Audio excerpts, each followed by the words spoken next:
We acknowledge that this land we meet on today is the traditional lands for the Kaurna people and that we respect their spiritual relationships with their country. We also acknowledge the Kaurna people as the custodians of the Adelaide region and that their cultural and heritage beliefs are still as important to the living Kaurna people today. We also pay our respects to the cultural authority of Aboriginal people visiting or attending from other areas of South Australia and Australia present here. And I'd also like to extend this to the people of the lands where you might be joining us from today, because I know there's quite a few people who are joining from regional schools today as well. Today we're going to have a dive into OneDrive. It has just had a bit of a makeover in the last month or so. So if you've dabbled with OneDrive before, it looks quite different. This session is quite a hands-on session. So if you're trying to manage with one screen, one tip I can say is that you might be able to split your screen so you can see what I'm doing on one screen and follow along on the other half of the screen. And if you want to do that, it's the Windows key and the right or the left arrow on your keyboard to split your screen. I'm going to share my screen to show you OneDrive, but just before I do, there's a couple of ways that you can access OneDrive if you're not familiar with OneDrive already. I'll jump into the EdPass portal in a moment, but you can also access it through Microsoft Ed for Business, which has just had a makeover as well, and also through the Microsoft 365 website. So I'm going to stop my PowerPoint now and share my screen, and we dive in. Just while I'm doing that, just want to let you know that we do have Lynn, who's also on the technology team, monitoring the chat. So if you do have questions, please type them in the chat. If you do feel brave enough to jump off your mic, you're welcome to jump off mic as well. And we'll do our best to answer your questions as we go along.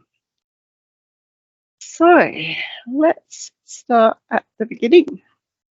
So Microsoft OneDrive is basically an online cloud platform where you can store all your work files that are personal files. You have 1 terabyte of space, and these we like to call our me files because although they're work files, there are personal files. We can share them with colleagues, but they're files that we are working on more or less independently for our work purposes. So how do I access OneDrive? If I come to the EdPass portal and scroll down, there's this nice cloud icon here, and if I click on that, that takes me to OneDrive. If I'm not working from home, working from a school device, I can also access it from www.microsoft365.com. Or if I'm using Edge, there's now this little icon on the side, and if I click that and I've signed in, which I have on this device, I can access OneDrive from the side here as well. Just realized I haven't made my mouse big, so I might just take a little pause and change my settings. Otherwise, you might not be able to see my mouse on the screen. Apologies for that.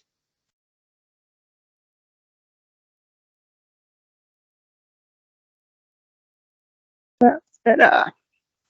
Okay, so let's go into OneDrive. And I'll just close this side menu here. If you're able to do this at the same time as me, that would be really great, because then you can follow along as we go. So what I might just get people to do is just give me a bit of a thumbs up with the reactions if you've opened up OneDrive.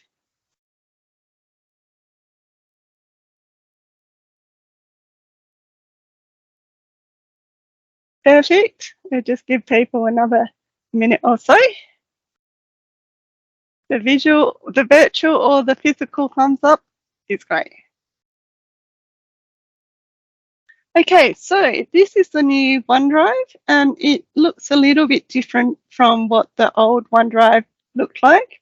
Now, if you're not seeing the same version of OneDrive as I'm seeing, it might mean that your version hasn't been updated yet. So apologies if this is the case for you. Hopefully you still get some things out of this session, because most of the things we're looking at today you could do in the old version of OneDrive as well. But there are some really cool new features as well. So the first thing is we've got this menu on the left here that gives us access to lots of different things. The home here, which is the screen I'm in at the moment, just shows me some recent files that I've either looked at or that have been shared with me. If I click in My Files, this is where I can access the files that I've actually got saved in my OneDrive.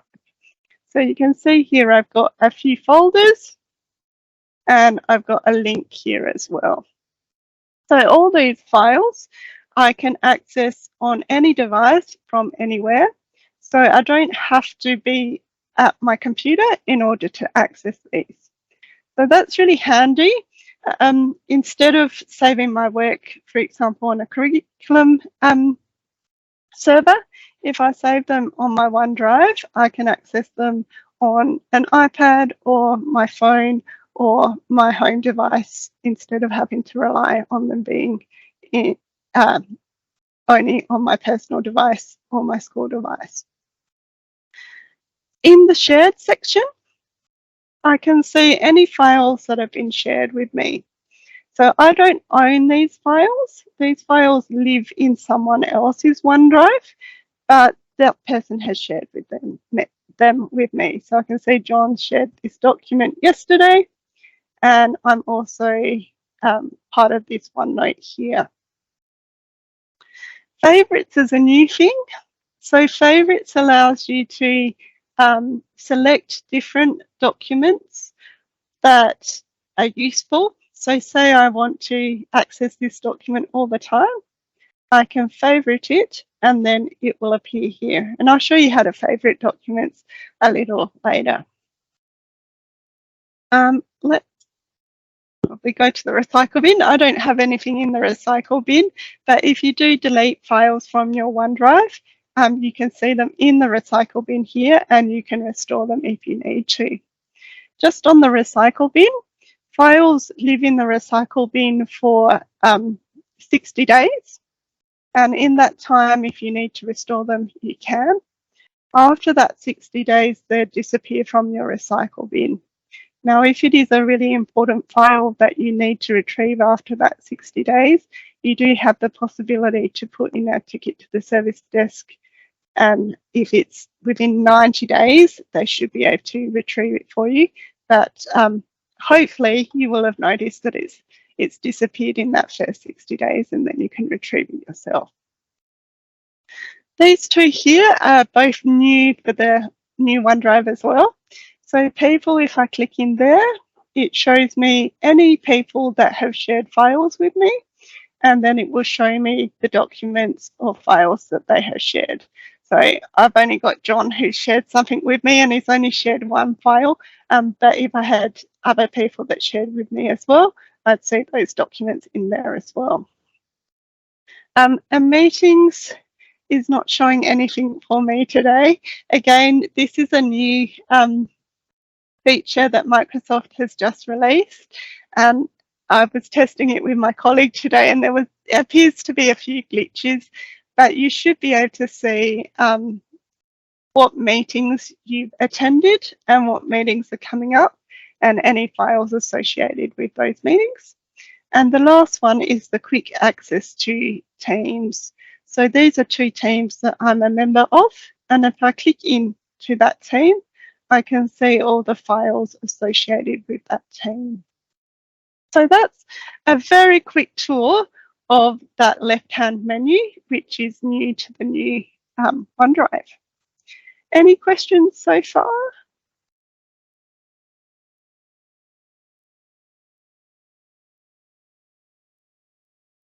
Okay. One person's got their hand up. If you wanted to come off mute, you're welcome to come off mute if you've got a question.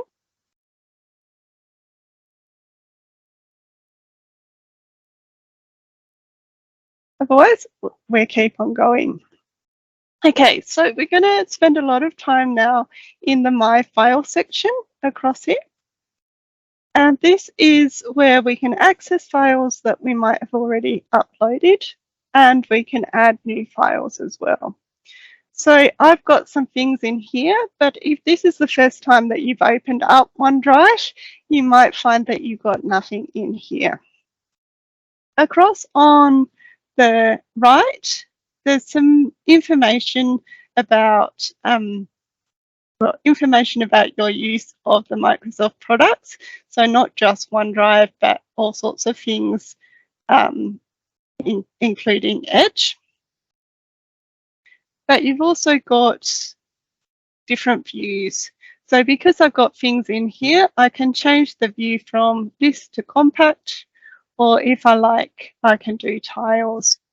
Now, tiles is really good if you've got images. So I'll just pop into this image folder.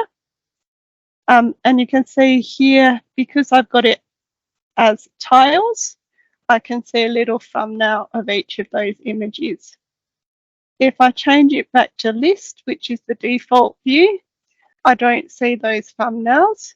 So if you do have a folder with lots of images, you might want to change the view from list to tiles in there.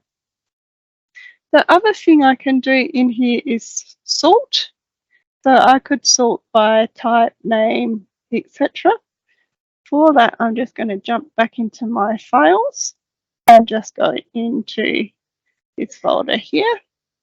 So in here, I've got a few files that are different types. So if I click on sort, I can sort by type, for instance, or I can sort by name.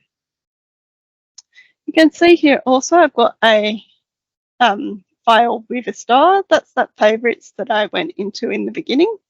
And it's really easy to favorite things. If I want to, I just hover over that file and click on the star, and then it will appear in my favorites now.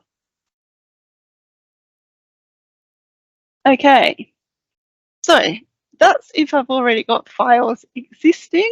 How do I create new files or add new files? Well, there used to be a button here, and now it's moved up the top to here. So there's this nice coloured button called Add New. And if I click on that, then I've got quite a few options here. So I can add a new folder. I'm just going to go back into my files again because I want to add that at the parent level rather than within or nested within one of these folders. So add new folder. And if you do this or follow along with me, that would be great. So if you click on add new and then folder, you can now choose some colors for your folders. So if you're like me and like organizing things and color coding things, this is an exciting new feature from Microsoft. So I can choose a color and then I can put in a name.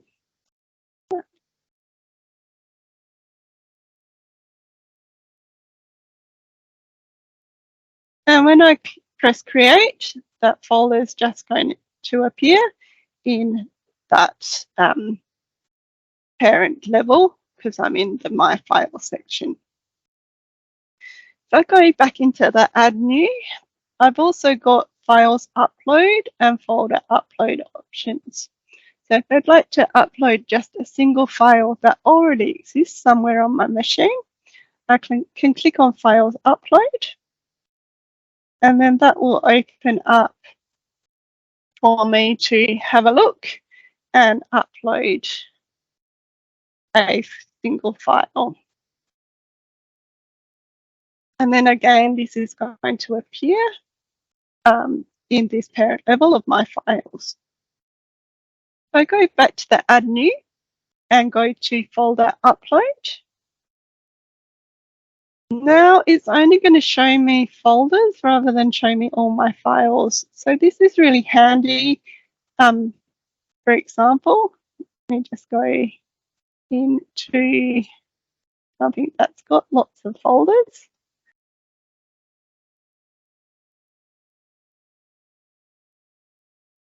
So it's just going to show me the folders rather than also show me the files that might be in there. And I'm just going to cancel that because I'm not going to upload a folder.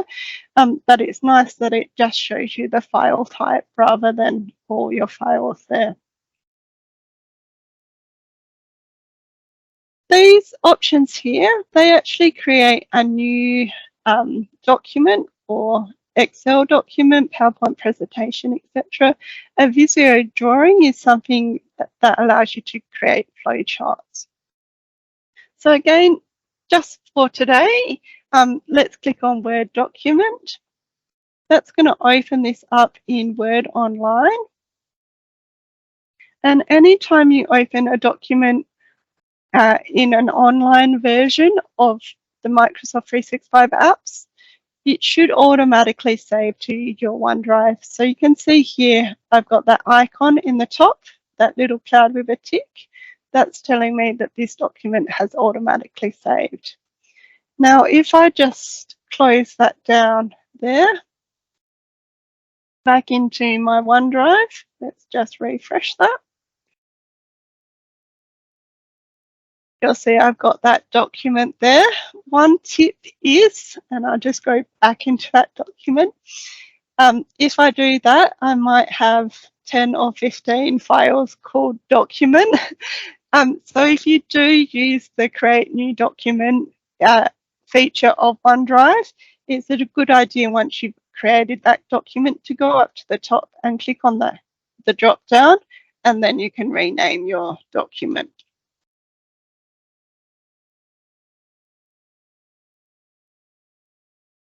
Okay, and then I can see that's automatically saved because it's got that tick there. I'll just close that again. I'm back in my OneDrive and I've got my file there as well.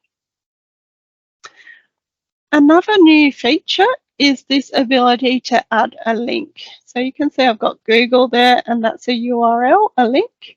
But this allows you to kind of create a list of bookmarks of websites that you might want to save for later. It allows you to organize these into folders, so it's quite handy, and also it allows you to access them from any device or any web browser as well. So I am just going to put in Google again. If it will let me, it might not let me. Let's put in Eddie instead. I can change that file name as well if I wanted to.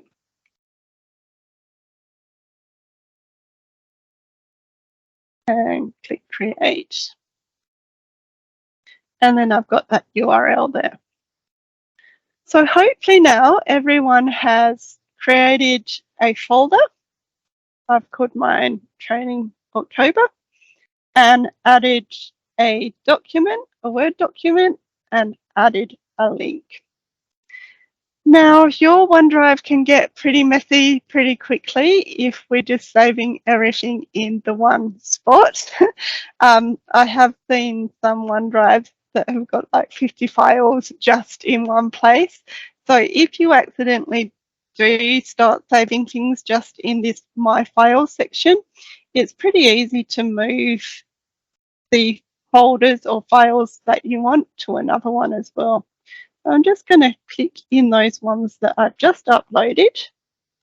And then up the top, I can go move to if I want to move them, or copy to if I want to create a copy.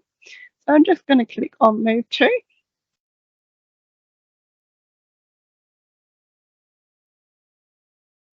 And then I'm going to put them into this folder here and move.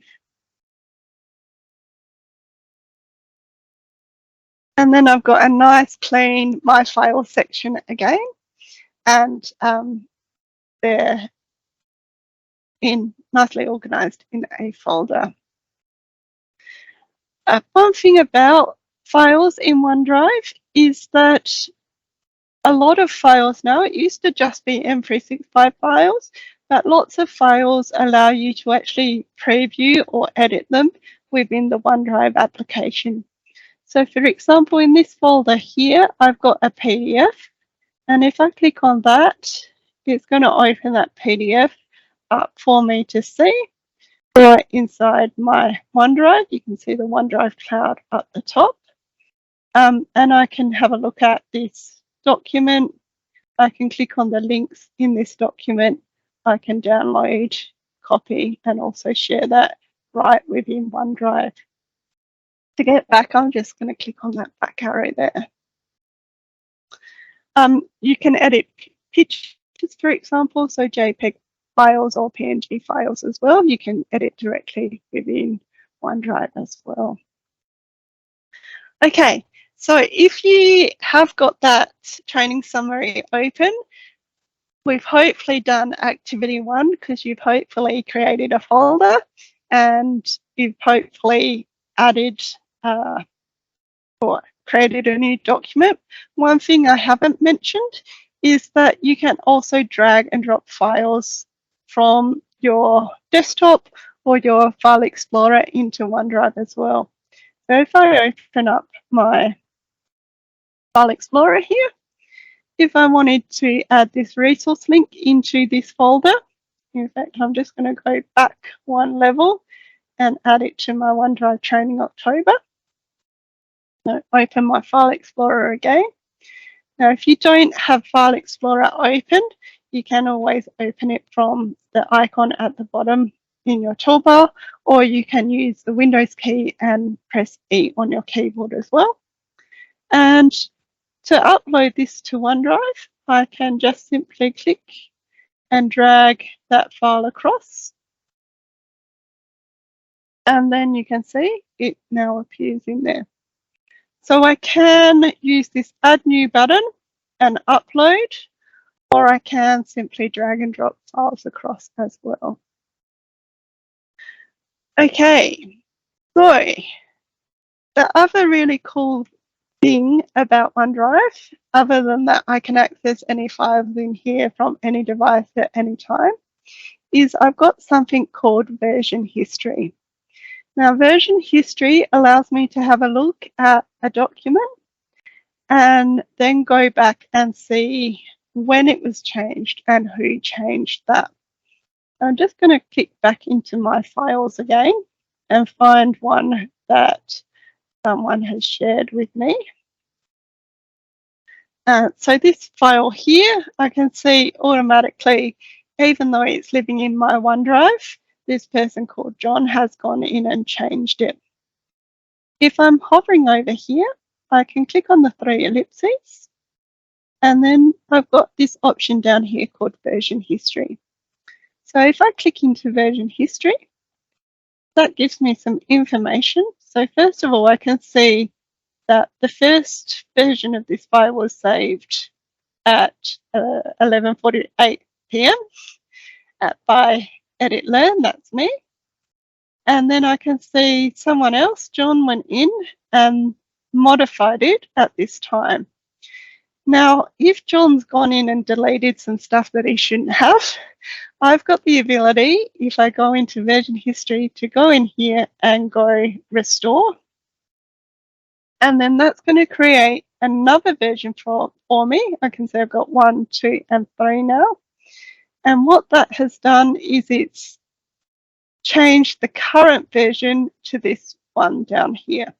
So John went in, he deleted all my hard work, and I've just been able to go back and restore that. So version history is really handy if you're working with students as well. They come to you, they say, oh, I've lost all my work. If they've saved it in their OneDrive, then you might be able to go into the version history and restore it that way. If you're not sure which version is the correct version as well, if I click on those three dots, I can also go to Open File, and that's just going to open that version, so I can check if that's the correct version before I restore. If I've got heaps of versions in there as well, I might want to delete a version. So if I go delete here, I can't delete it at the moment. But if it was over a certain amount of days, I could delete that one. So that's really handy, version history. It's not available for every file type, but it is available for most Microsoft 365 files. While we're looking at those three ellipses, I'll talk about this first. If I hover over them, I also get a bit more information about this file. So I can see straight away that there's been 4 views, so it's been opened 4 times. And over again, who has viewed it? So myself and John have viewed it. And if we've had any conversation, so you can see I've sent an email to John about this file as well. So that pops up there as well. Those 3 dots are really powerful in Microsoft products. So if you see 3 dots, it's worth clicking on them to have a bit of an explore. But the other thing in here that we're going to have a look at today is the share and manage access. So another great thing about saving our files online in OneDrive is the ability to share files. And that's more powerful than attaching a file to an email, for example, because what it does is it allows people to work on the same file at the same time or see the changes that other people have made without having to create a new version all the time. So if I want someone else to have a look at this file, I can go in there, whoops, sorry, not click on it, go to the 3 dots. I can click on share. And then I can add the person in here in the email. Now, if it's the first time you're sharing a file with a person, their name might not pop up when you type their name, but if it's the person that you work with a lot, if you type their name in, their email should pop up. I'm just going to type in my name to share this file with me. Now, if I click send here or copy link here, I'm only going to be able to, or this person here is only going to be able to view that file. So there's another step that you need to remember to do before you hit the send or copy link if you want that person to also be able to edit the file. So there's this funny looking icon here, and at the moment that means that I can view it. I think it's supposed to be an eye. If I click the arrow down, I can change that to can edit if I want this person to also be able to edit the file, or I can change it to can review. That means that they can't make any changes to the file, but they can add comments to the file. So both those options are really handy. I'm going to click can edit, and then if I send this off, I will be able to edit that file, or this person will be able to edit that file. So if you ever receive a link to a document and you click on it and it says you don't have editing rights, it might be that the person has forgotten to do that extra step of going to can edit, because the default is always just can view. Okay, so I can either press send and then this person will get an email saying, hey, Abigail's shared this file with you, or I can copy that link and then I can paste it in a Teams chat or in an email that I'm sending them as well. While I'm in here as well, there is one other thing that's really handy, and that is if you're not wanting to specify everyone's email. So say I want 20 people to be able to access this one document. I don't want to sit there and put in 20 people's email addresses. So I might just want to create a link that everyone can access. So again, this has changed a little bit from what it used to be. Oops, let's close that. If I click on this setting cog, I can now see some extra options. And if I want a link that people can access without me putting in their email address, the option I want to choose is this one, People in Department for Education. And that means that everybody that I share the link with, if they've got an @schools email account, they'll be able to click on the link and access this document. So that means students, and that means staff, anyone with an @schools email address. You can see up the top that this anyone is greyed out. That's because in our tenancy, because of the working with children clearance restrictions, we're not able to share files outside of our tenancy. Now, there are a couple of exceptions to that. So if, for example, you have a business reason to need to share a file or folder with external people, say a speech therapist or a parent for photos or something like that, it is possible to get that enabled for specific files or folders, but that requires a ticket into the service desk. But normally, most of the time, we're wanting to share with people within the department, or we want to specify people within the department as well. So if I change that there, again, in here, I can say what they can do. If I do can view as well, I've got the option to block download as well. So if I just want them to be able to see it online, but I don't want them to be able to download the file, I can toggle on that block download and then just click apply and copy link. So for instance, now if I put this link into the chat, it's view only, so you won't be able to edit it. But when I press that send button, hopefully you should be able to, or people should be able to click on that document and go in. It's a very boring document. It's only a table, but it's just an example of how you might be sharing a document. Okay, so as well though, if I've just shared this document, I might want to go in and check who has seen it or check whether I've sent the right link. And to do that, again, I've gone to those three dots and I'm now going to manage access. So the manage access bit gives me some information. So I can see that already a few people from this webinar have clicked on that link and they've had a look and they've viewed that document. If I've shared it to a team, that appears in groups. So if I do have a staff team, for example, and I wanted to share my document to that whole team, I could add the group name in there. And I've got two groups. So I've got this one here, or two links, sorry. That's the one that I just shared in the chat that everyone can see. And this is the one that I shared with John.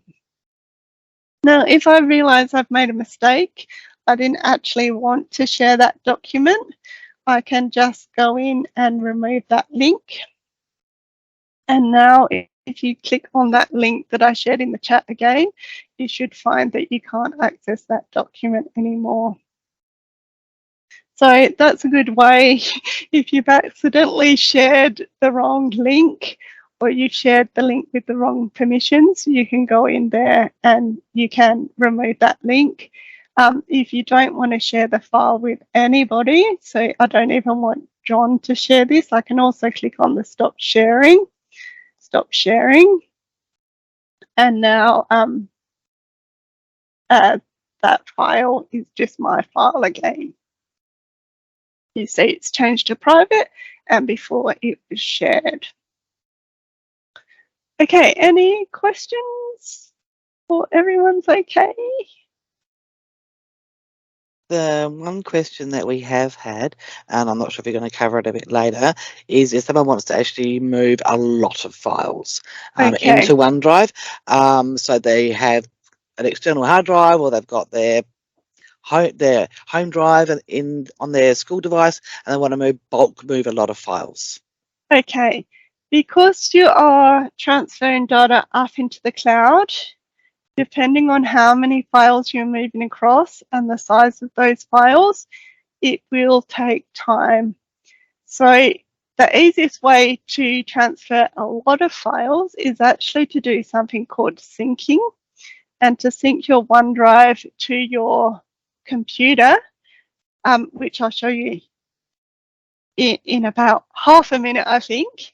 Sync your OneDrive to your computer, and then once you've done that, you can just drag and drop your files across like you would from your File Explorer. You can also, like I showed you earlier, highlight a whole lot of files and drag and drop those in there. But you'll notice that these ones, there's not that many, but you can see down the bottom I've got this spinning wheel and it's showing me the progress. So it's put those folders in straight away, but there's 38 items that it's moving across, so it's taking some time for those items to move across. So some people who do have lots of files that they are moving across, move them across, come back and think, oh, they haven't moved, and try and move them across again, and then they end up with duplicates of those files. So if there are a lot of files that you're uploading, you might need to be a little bit patient, set them going, leave it, and then come back, check on that progress. So the progress used to be in the top right, and it's now in the bottom. So check the progress before you try and re-upload those things as well. So I mentioned syncing, and syncing is actually moved, and it's not where it used to be. So I might have to defer syncing because it completely disappeared. But when I talk about syncing, it means that I want to have my files not only in OneDrive on the web, but also in my computer. Now it might have, yeah, apologies for that. That's a new one and I didn't realise it's changed. So I might have to follow up with a quick video on how to do that after this video when I send out the recording to this webinar. But what I mean about syncing is that you can see my File Explorer here, as well as this PC and a hard drive. I've got this OneDrive Department for Education showing. And that's got all my OneDrive files that I've saved.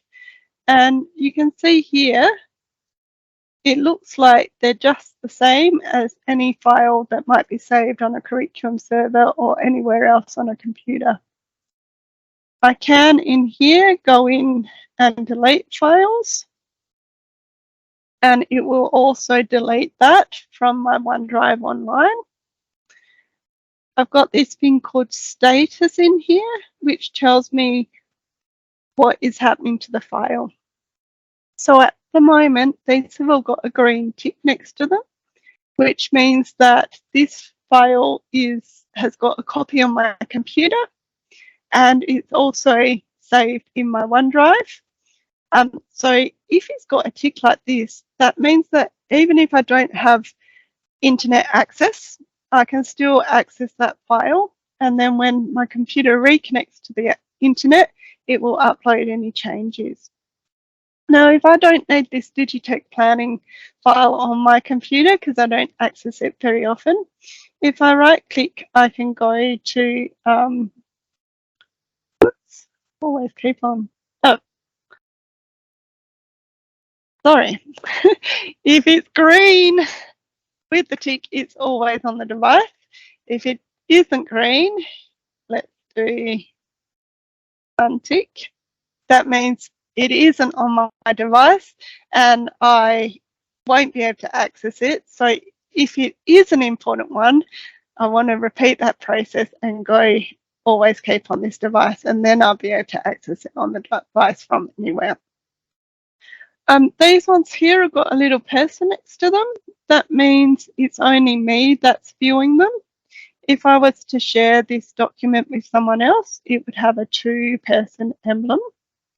And if it's not synced and not the versions aren't the same, it's going to have a little cloud next to it, meaning that it's still uploading to the cloud.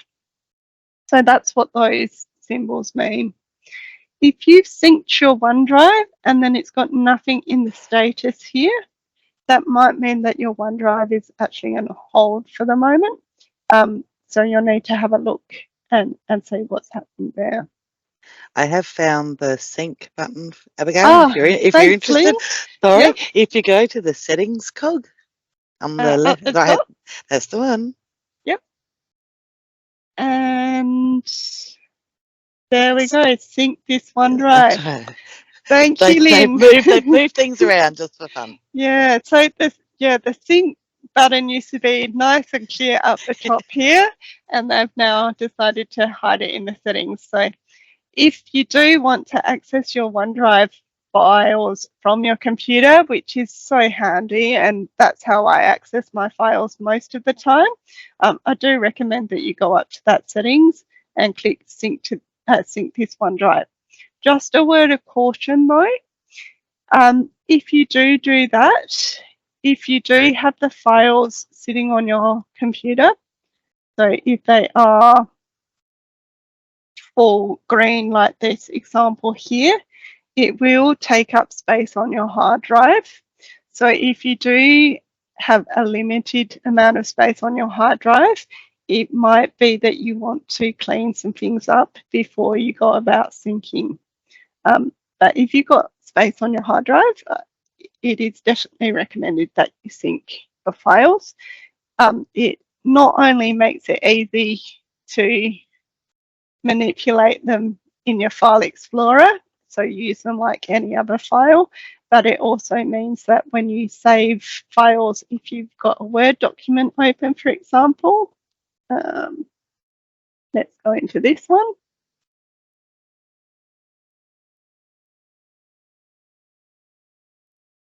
If I've got a Word document open, for example, when I go to my file and save,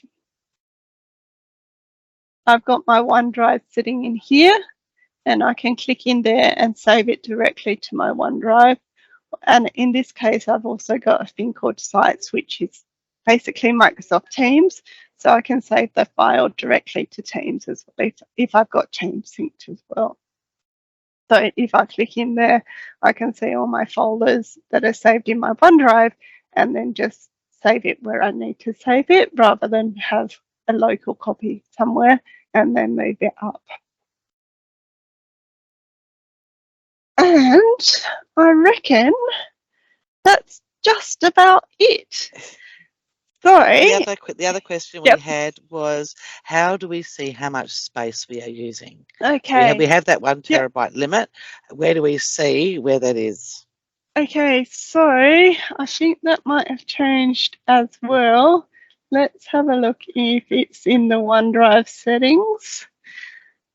Otherwise, I might have to follow. Yeah, I think I'm going to have to follow it up on that one as well. Lynn, if we can just make a note of who sent that, but I'll follow that up. Yep. The next question is about using for our corporate users. Yeah. Asking about the @schools and the SA Gov account. I was just about to type an answer for using the @schools, but I'll let you. Yeah, so you can sync both, but we would strongly recommend that you only sync your @schools OneDrive, and that you avoid, if possible, using your SA Gov.